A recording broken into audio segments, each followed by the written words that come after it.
I found my newborn daughter's crib empty at 3 a.m., and the woman I'd trusted with my life was nowhere to be found. The silence in that nursery hit me like a physical blow. No soft breathing. No gentle sighs. Just the mobile spinning uselessly above an empty mattress, playing its haunting lullaby to no one.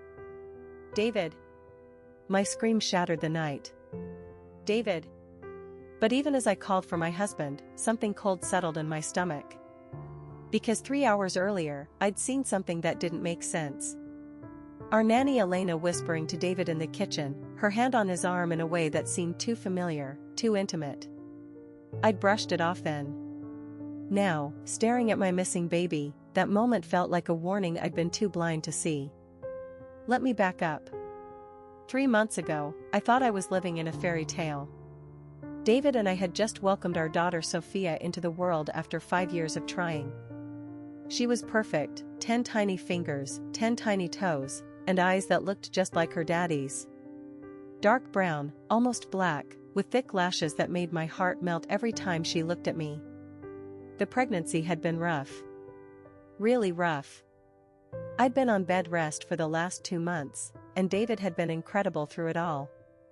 He'd rub my swollen feet, bring me ice cream at midnight, and talk to my belly every night, telling Sophia about all the adventures they'd have together.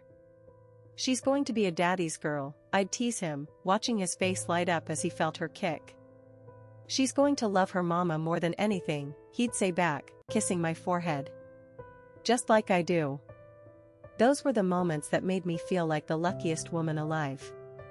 David was everything I'd dreamed of in a husband, attentive, loving, successful enough that I could stay home with the baby. He ran his own consulting firm, which meant flexible hours and the promise of being a hands-on dad. But after Sophia was born, reality hit hard. The sleep deprivation was brutal. She had colic and would cry for hours, nothing we did would calm her down. I was breastfeeding every 2 hours around the clock, and my body felt like it had been hit by a truck. David tried to help, but his business needed attention too, and I could see the stress wearing on both of us. That's when David suggested we hire a nanny. "Just for a few months," he'd said, rubbing my shoulders as I bounced a screaming Sophia at 2 a.m. "Until we get into a routine. Until you feel more like yourself again." Part of me felt like I was failing as a mother, but the exhaustion was so overwhelming that I agreed. David said he'd handle finding someone. He had connections through work, knew people who'd used great nannies before.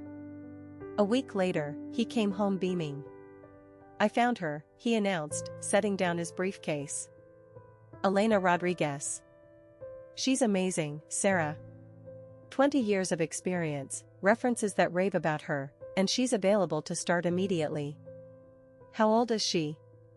I asked, picturing a grandmotherly type with gray hair and kind eyes. 52. Perfect age, experienced but still energetic. And get this, she specializes in difficult babies. Colicky babies like Sophia. The relief I felt was instant. A specialist. Someone who could actually help. Elena arrived the next morning for her interview, and I understood immediately why David was so excited about her. She was stunning for 52, shoulder-length black hair with just a few silver streaks, olive skin that seemed to glow, and those same dark eyes that reminded me of David's. She had this elegant way of moving, like a dancer, and when she spoke, her slight accent made everything sound musical. "May I hold her?" she asked, gesturing to Sophia, who was fussing in my arms. The moment Elena took my daughter, something magical happened. Sophia stopped crying. Not just stopped, she settled into Elena's arms like she belonged there, her tiny fist curling around Elena's finger. "She likes you," I said, amazed. "We understand each other," Elena replied, gazing down at Sophia with such tenderness that my heart squeezed. "She just needs to feel safe, don't you, mi amor?" She spoke to Sophia in a mixture of English and Spanish, her voice soft and soothing. For the first time in weeks, my daughter looked completely peaceful. "You're hired," I said without hesitation. David squeezed my hand, smiling. "I told you she was perfect," he whispered. And she was. At least, I thought she was. Elena moved into our guest room that same day. She insisted on taking the night shift, saying I needed to recover my strength. That first night, I slept for 8 straight hours. 8 hours. I woke up feeling human again, and when I padded to the nursery, I found Elena in the rocking chair, feeding Sophia a bottle with the most serene expression on her face. She took 4 ounces, Elena said softly. Slept from midnight to 5. I think the colic is already improving. I wanted to cry with relief. This woman was a miracle worker. Over the next few weeks, life transformed. Elena handled the night feedings, established a schedule that actually worked, and somehow made our constantly crying baby into a content, happy infant. She cooked incredible meals, kept the house spotless, and always seemed to anticipate exactly what we needed. But more than that, she felt like family almost immediately. She'd share stories about her previous families, tell me about her childhood in Mexico, and offer gentle advice about motherhood that never felt judgmental. You're a natural mama, she'd tell me when I'd worry about doing things wrong. Trust your instincts. Trust your heart. David loved her too. He'd come home from work with a smile, asking how his 2 favorite girls were doing. Elena would have dinner ready, Sophia would be calm and happy, and our house felt like a home again instead of a war zone. The only weird thing was how well Elena and David seemed to know each other. Like, really well. They'd share looks sometimes that felt loaded with meaning I couldn't interpret. They had inside jokes that went over my head. And Elena knew things about David that seemed odd for someone he'd just met. She knew he was allergic to shellfish before I mentioned it. She knew he liked his coffee with 2 sugars, no cream, which wasn't information that would come up in a nanny interview. She knew about the scar on his shoulder from a childhood accident, even though he always wore shirts around her. When I asked David about it, he'd shrug it off. I guess I'm an open book, he'd say. Besides, Elena's one of those people who just pays attention to details. That's what makes her so good at her job. I tried to shake off the feeling that something was off. Elena was incredible with Sophia, she'd given me my life back, and our family was happier than we'd ever been. What did it matter if she and David had good chemistry? Some people just clicked. But the little moments kept adding up. The way Elena would touch David's arm when she talked to him. How she always made his favorite foods without him asking. The way she'd light up when his car pulled into the driveway, like she'd been waiting all day for him to come home. And then there were the phone calls. Elena would step outside to take calls, speaking rapid Spanish in hushed tones. When I asked about them, she'd say they were her sister in Mexico or her former employer checking in. But the conversation sounded intense, emotional, not like casual catch-ups. The first time I felt real suspicion was about 6 weeks after Elena started. I came home from my first postnatal doctor's appointment to find David and Elena on the couch together, looking at something on his phone. They were sitting close, Elena's head almost on his shoulder, and they looked so natural together that for a split second, I thought I'd walked in on a married couple. They sprang apart when they saw me, David jumping up with an overly bright smile. Hey, honey! How did the appointment go? Dr. Martinez say everything's healing well? Fine, I said, studying their faces. What were you looking at? Just showing Elena some pictures from our trip to Cabo last year, David said smoothly. She was asking about good places to vacation in Mexico. Elena nodded, but something in her eyes looked almost guilty. Your husband, he speaks very beautiful Spanish. I was impressed. I hadn't known David spoke Spanish at all. In 3 years of marriage, he'd never mentioned it once. Since when do you speak Spanish? I asked him later that night as we got ready for bed. Since high school, he said, not meeting my eyes in the bathroom mirror. You know how it is, use it or lose it. I haven't had much practice until Elena got here. It was plausible. Lots of people took language classes and forgot to mention it. But something about his tone felt rehearsed, like he'd been prepared for me to ask. I started paying closer attention after that. I noticed that David always seemed to know where Elena was in the house. If she went to check on Sophia, he'd find an excuse to head upstairs too. If she was cooking dinner, he'd hang around the kitchen instead of going to his home office like usual. I noticed that Elena always dressed nicely, even for staying home with a baby. Not over the top, but always put together in a way that seemed like she was expecting to be seen by someone who mattered to her. I noticed that they had conversations that stopped abruptly when I entered the room. But Elena was still wonderful with Sophia. My daughter was thriving under her care, gaining weight, hitting her milestones early, becoming the happiest baby I'd ever seen. And she was wonderful to me too, always asking about my day, encouraging me to take time for myself, treating me like a cherished daughter or younger sister. So I pushed down my suspicions. I told myself I was being paranoid, probably still dealing with postpartum hormones that were making me see threats where none existed. David loved me. Elena was just our nanny. Everything was fine. Until the night everything fell apart. It was a Thursday in October. David had been working late all week on a big project, coming home exhausted and stressed. Elena had been taking on even more responsibilities, and I was grateful for her help but also feeling a bit useless. Like a guest in my own home. That night, Sophia had been extra fussy, fighting sleep despite Elena's usual magic touch. Finally, around 9 p.m., she went down, and Elena and I collapsed on the couch with glasses of wine. "Rough day," I said, tucking my feet under me. "She's teething," Elena replied, sipping her wine. "It will pass. Everything passes, Sarah. The good times and the hard times." There was something wistful in her voice that made me look at her more closely.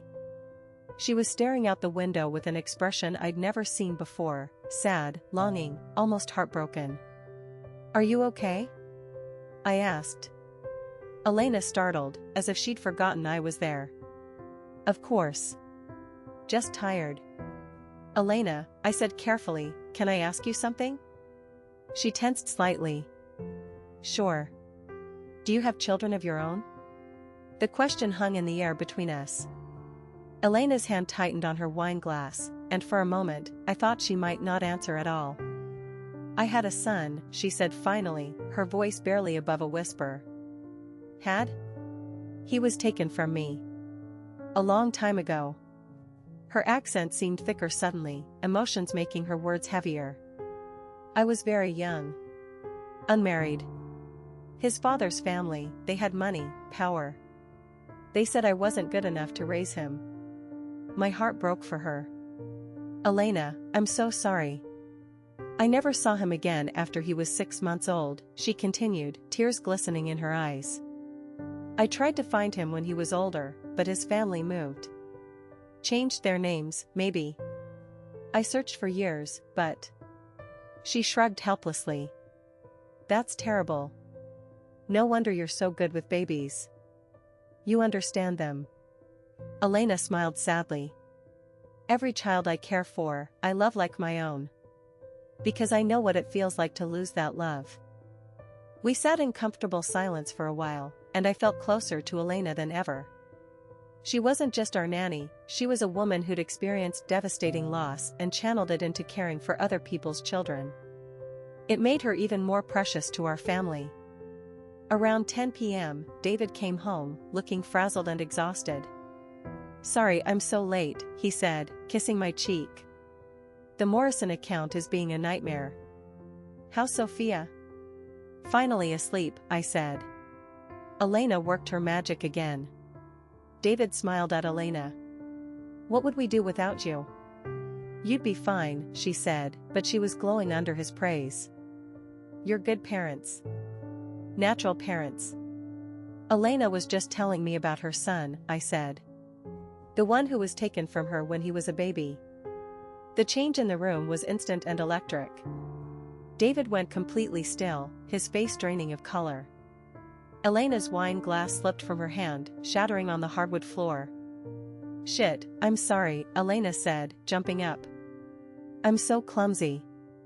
But she wasn't looking at the broken glass. She was looking at David with an expression of pure panic. And David was looking back at her with something that made my blood run cold. Recognition. Guilt. And something that looked almost like love. I should clean this up, Elena said, her voice shaking. Leave it, David said quietly. I'll get it. They were staring at each other like I wasn't even there, and the air felt charged with secrets I couldn't begin to understand. What's going on? I asked, looking between them. Nothing, David said too quickly. Elena, why don't you head to bed? It's been a long day. Yes, Elena agreed, still not looking away from him. Very long. She left the room without saying goodnight to me, and David busied himself cleaning up the wine glass with shaking hands. David, I said carefully. What just happened? Nothing happened. Elena was just tired and clumsy. She looked terrified. You both did. You're imagining things, Sarah. It's late, we're all exhausted.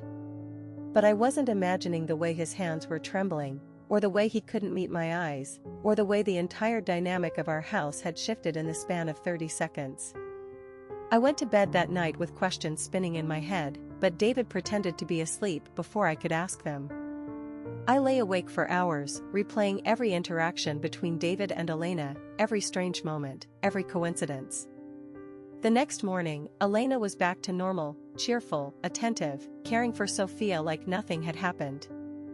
David left early for work without his usual goodbye kiss, claiming he had an important meeting. But things were different now. The easy rhythm we'd found was broken, replaced by an undercurrent of tension that made my skin crawl. Elena and David barely looked at each other, which was somehow worse than their previous overfamiliarity. I started watching them more carefully. I noticed that Elena's phone rang less frequently, and when it did, her conversations were shorter, more guarded. I noticed that David started working even later hours, avoiding home until Sophia and I were usually in bed. I noticed that Elena had started crying sometimes when she thought no one was looking.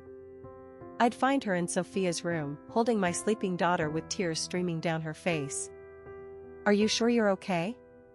I asked one afternoon, finding her like this for the third time that week. Just emotional, she said, quickly wiping her eyes. Sometimes the love you feel for a child, it overwhelms you. But there was something desperate in the way she was holding Sophia, like she was memorizing every detail. Like she was preparing to say goodbye. The pieces started coming together slowly, forming a picture I didn't want to see. Elena's story about losing her son. David's mysterious Spanish-speaking abilities. The way they knew each other so well. The loaded looks, the familiarity, the panic when I'd brought up Elena's lost child. But I still couldn't make myself believe what my instincts were telling me. It was too crazy, too impossible. Until the night I found Elena in David's home office. It was around 11 p.m. David was still at work, Sophia was asleep, and I'd gotten up to get a glass of water. The light was on in David's office, which was strange because he always turned it off before leaving for work. I pushed the door open and found Elena sitting at his desk, going through his filing cabinet. Papers were spread everywhere, and she had David's laptop open. Elena? What are you doing? She spun around, her face white with shock. Sarah. I was looking for. For what? David asked me to find his insurance papers, she said, but her voice was shaking. For Sophia's doctor appointment next week. Her appointment isn't until next month. And David keeps the insurance cards in his wallet. Elena's mouth opened and closed like a fish. Around us, David's papers were scattered, tax returns, business documents, and something that made my heart stop. A birth certificate. Not Sophia's. This one was older, yellowed at the edges. I could see part of a name, David Miguel Rodriguez Morrison. Rodriguez. Like Elena's last name. Get out, I said quietly. Sarah, please, I can explain. Get out of his office. Elena scrambled to gather the papers, but I was faster. I snatched the birth certificate from the desk and read it with growing horror. David Miguel Rodriguez Morrison. Born October 15, 34 years ago.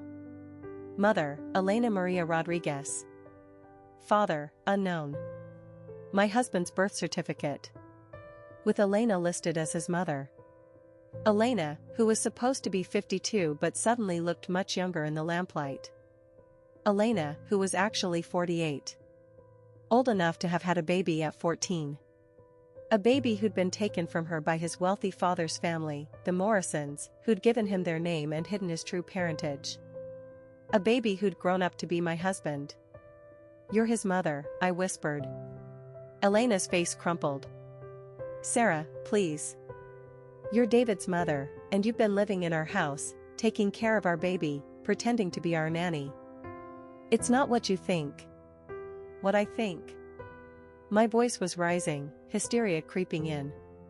What I think is that this is the most fucked up thing I've ever heard in my life. Please don't wake Sophia.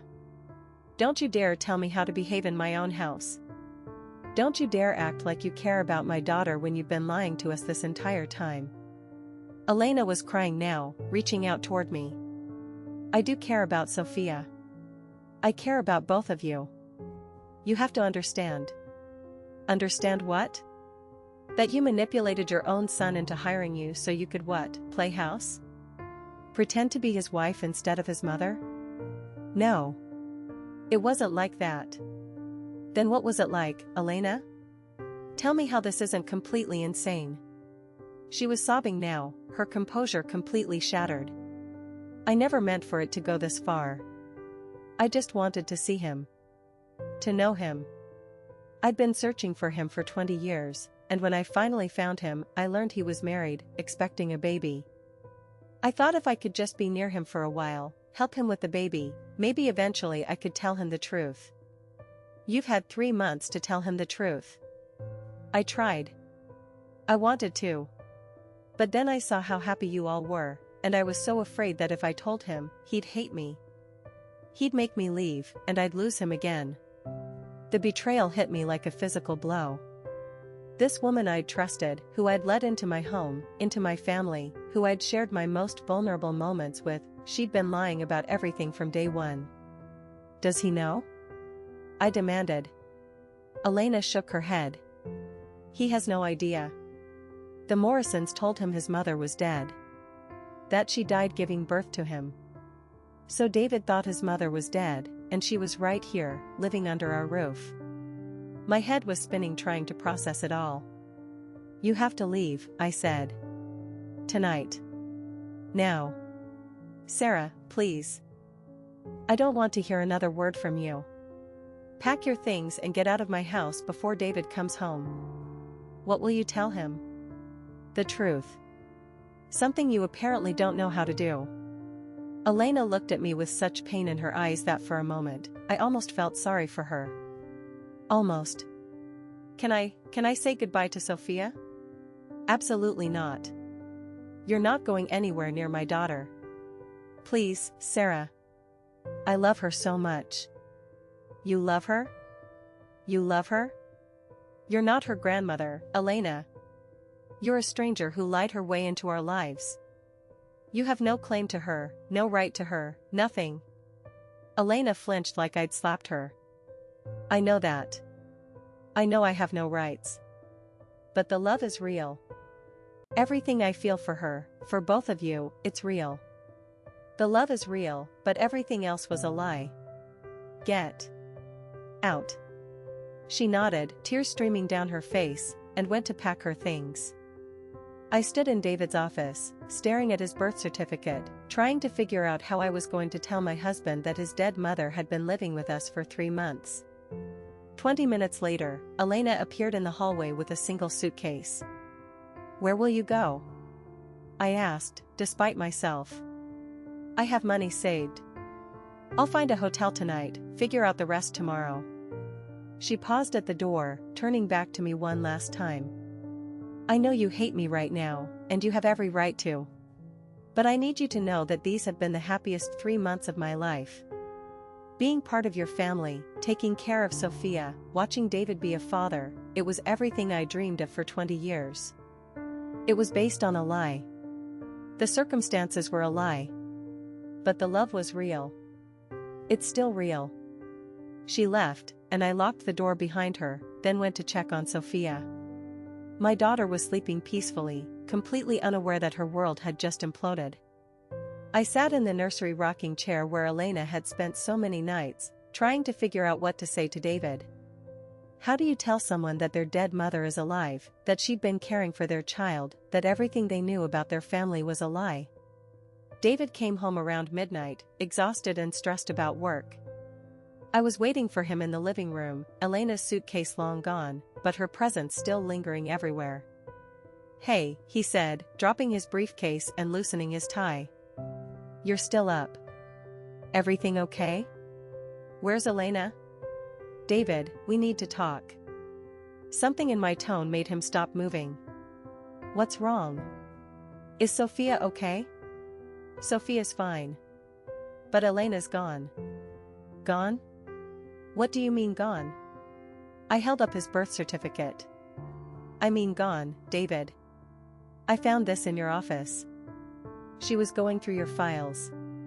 He took the certificate from me, his face confused. "I don't understand. Why would Elena have my birth certificate? How did she even know where to find it?" "Look at it, David. Really look at it." He studied the paper, and I watched as understanding dawned in his eyes. His face went through a series of emotions: confusion, shock, disbelief, and then something that looked like grief. "This says..." He couldn't finish the sentence. "That Elena Rodriguez is your mother." "Yes. But that's impossible. My mother died when I was born. The Morrisons told me." "The Morrisons lied to you." "Elena told me the truth tonight. They took you from her when you were 6 months old because she was young and unmarried and they had money and power. They told you she was dead so you wouldn't look for her." David sank onto the couch, the birth certificate trembling in his hands. She's my mother?" "Yes. And she's been living here for 3 months, taking care of our daughter, and she never said anything? She said she was afraid you'd hate her if you knew the truth. That you'd make her leave." David was quiet for a long time, staring at the certificate. When he finally looked up at me, his eyes were filled with tears. "Where did she go?" "I don't know. A hotel somewhere." "David, I'm so sorry. I know this is a lot to process." "She's been here all this time," he said quietly. "My mother has been here, and I didn't know. She was taking care of my daughter, our daughter, and I didn't know." "Are you angry?" "I don't know what I am. Shocked. Confused. Part of me feels relieved. Like a puzzle piece I didn't know was missing just fell into place." "What do you mean?" "I always felt like something was off about my childhood. The Morrisons were good to me, don't get me wrong, but they were so much older, so formal. I never felt like I belonged with them. And Elena..." He paused, thinking.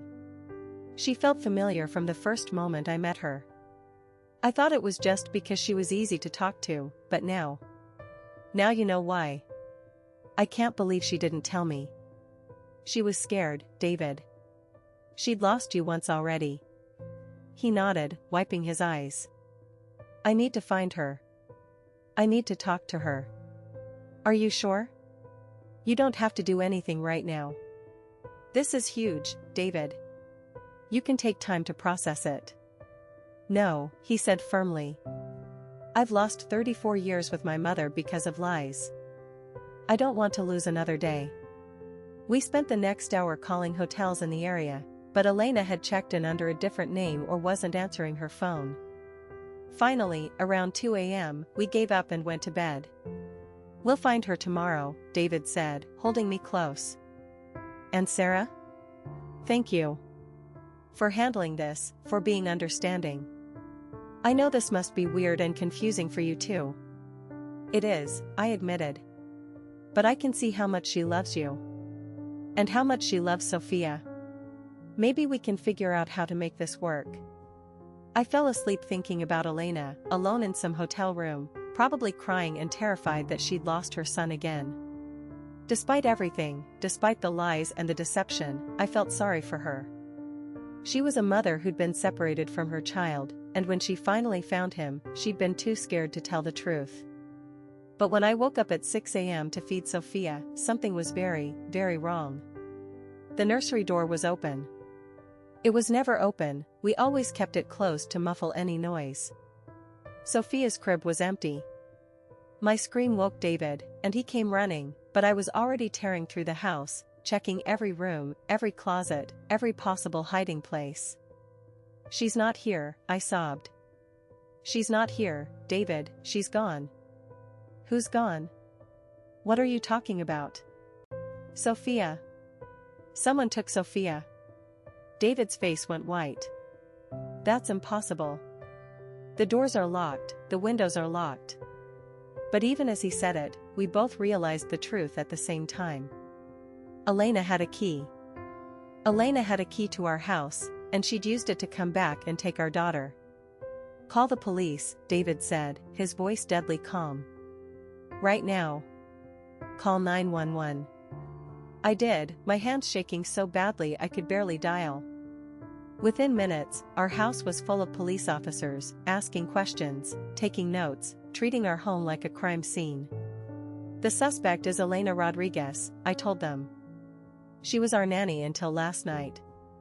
She's 52, Hispanic, about 5 feet 6 inches, black hair with some gray. She drives a blue Honda Civic." "What was her relationship to the family?" the detective asked. David and I looked at each other. "How do you explain this situation to strangers?" "She's my biological mother," David said quietly. "But I only found out last night. My adoptive family told me she was dead." The detective's eyebrows shot up. "And you fired her last night?" "My wife discovered she'd been lying about her identity. We asked her to leave." "Any idea where she might have taken the baby?" "No," I said, starting to cry again. "She could be anywhere." But David was thinking. "Wait. She mentioned having family in Mexico. Her sister. She was always getting phone calls from her sister." "Do you have a name?" "No, but Elena's from Mexico originally. And she has money saved," she mentioned that when she left. The detective nodded grimly. "We'll put out an Amber Alert immediately, and we'll contact Border Patrol. If she's trying to take the baby out of the country, we'll stop her." The next few hours were the worst of my life. Police officers tramped through our house, dusting for fingerprints, looking for clues. David and I sat on our couch, holding each other and trying not to fall apart. "She won't hurt her," David kept saying. "Whatever else Elena is, she loves Sophia. She won't hurt her." "But what if we never get her back?" I sobbed. "What if she disappears with our baby like she disappeared from your life?" "That won't happen. We'll find them. We have to." Around noon, we got our first break. Elena's Honda Civic had been spotted at a gas station near the Mexican border, about 4 hours south of us. The Amber Alert was working. "She's heading for Mexico," the detective confirmed. "But we've got Border Patrol watching for her. She won't make it across." 2 hours later, my phone rang. "Unknown number." "Answer it," David said. "Put it on speaker." "Hello? Sarah." Elena's voice, thick with tears. "Please don't hang up." "Where's my daughter?" I screamed into the phone. "Where's Sophia?" "She's safe. She's with me, and she's safe." "Elena, you need to bring her back right now," David said. "This is insane. You can't take our baby." "I'm not taking her forever," Elena said, crying. I needed some time with her. To say goodbye properly." "Elena, listen to me," David said, his voice gentle but firm. "I know you're scared. I know you think I hate you for lying to me. But I don't. I want to talk to you. I want to get to know you. But you have to bring Sophia back." "You don't understand," Elena sobbed. "I've lost so many years with you. And now I'm losing her too. She's the only family I have left." "You're not losing her," I said, surprising myself. Elena, you're not losing either of us. We can figure this out, but you have to bring her home. You told me to leave. You said I had no rights to her. I was angry. I was shocked. But taking her isn't the answer. Please, Elena, she needs to come home. There was a long pause. I could hear Sophia crying in the background, and my heart clenched. She's hungry, Elena said. I brought formula, but she wants her mama. Then bring her to her mama, David said. Elena, please. I know you love her. Prove it by bringing her home. Another pause. Then, the police are looking for me, aren't they? Yes, I admitted. But if you bring Sophia back safely, we'll work something out. We'll tell them you were having a breakdown, that you didn't mean to take her permanently. Will you really? Or will you have me arrested and make sure I never see either of you again? David and I looked at each other. In that moment, I realized that despite everything Elena had done, despite the lies and the kidnapping, she was still Sophia's grandmother. She was still David's mother. And she was clearly a woman in crisis, not a hardened criminal. We won't have you arrested, David said. But Elena, you have to promise me you'll never do anything like this again. If you want to be part of our lives, part of Sophia's life, it has to be honestly. No more lies, no more running away with our daughter. You'd really let me be part of your lives? After everything? You're my mother, David said simply. And you're Sophia's grandmother. We'll figure out how to make it work. Elena was sobbing openly now. I'm so sorry. I'm so sorry. I just panicked. When I thought about never seeing her again, never seeing you again, I couldn't handle it. Where are you? I asked gently. About 2 hours from the border. At a rest stop. Can you turn around? Can you come home? Yes, she whispered. Yes, I'll come home. Elena, David said. I love you. I know that's crazy to say after everything, but you're my mother. I love you, and I want you in my life. She broke down completely at that, crying so hard she could barely speak. 3 hours later, Elena's Honda pulled into our driveway. David and I rushed out to meet her, and she was out of the car before it fully stopped, Sophia in her arms. I took my daughter and held her close, breathing in her familiar baby smell, checking every inch of her to make sure she was okay. She was fine, clean, fed, completely unharmed. Elena stood there looking terrified and ashamed, waiting for us to decide her fate. David stepped forward and, without saying a word, pulled her into a hug. Mom, he said quietly, and Elena dissolved into tears again. I'm so sorry, she kept saying. I'm so sorry. I know, David said. It's okay. We're going to be okay. The police were waiting inside, and we had to give statements and sign paperwork. Elena was technically arrested, but we explained the circumstances, and the charges were reduced to a misdemeanor with the understanding that she'd get counseling. That night, after the police left and Sophia was safely in her crib, the three of us sat in the living room and talked until dawn. Elena told David everything about his childhood, about how she'd tried to find him, about the dreams she'd had of being reunited with him. David told her about growing up with the Morrisons, about always feeling like something was missing, about how becoming a father had made him think more about his own parents. And slowly, carefully, we started to figure out how to become a family. It wasn't easy. Trust had been broken and needed to be rebuilt. Elena moved out of our house and got her own apartment nearby. She started therapy to deal with the trauma of losing David as a baby and the panic that had led her to take Sophia. But she also started having regular visits with us. Sunday dinners, babysitting dates, family outings where Sophia could get to know her grandmother properly. David dove into learning about his heritage, the culture and language that had been hidden from him. Elena taught him recipes, told him family stories, showed him pictures of relatives he'd never known existed. And me? I watched my husband discover a part of himself he'd never known was missing. I watched my daughter bond with her grandmother. And slowly, I started to understand that family isn't just about biology or honesty or doing everything right. Sometimes family is about forgiveness, about second chances, about love that survives lies and mistakes and even betrayal. Elena made a terrible choice when she took Sophia. But she made it out of love and fear, not malice. She was a mother who'd already lost one child and couldn't bear the thought of losing another connection to family. 6 months later, Elena is an integral part of our lives. She babysits Sophia regularly, but always with our permission, always with clear boundaries. She and David have built a relationship that's part mother-son, part friends getting to know each other. She still cries sometimes when she holds Sophia, but now they're happy tears. Grateful tears. And sometimes, when I see the 3 generations of women in my family playing together, Elena, me, and Sophia, I think about how close we came to losing each other forever. How secrets and lies almost destroyed us, but love and forgiveness put us back together.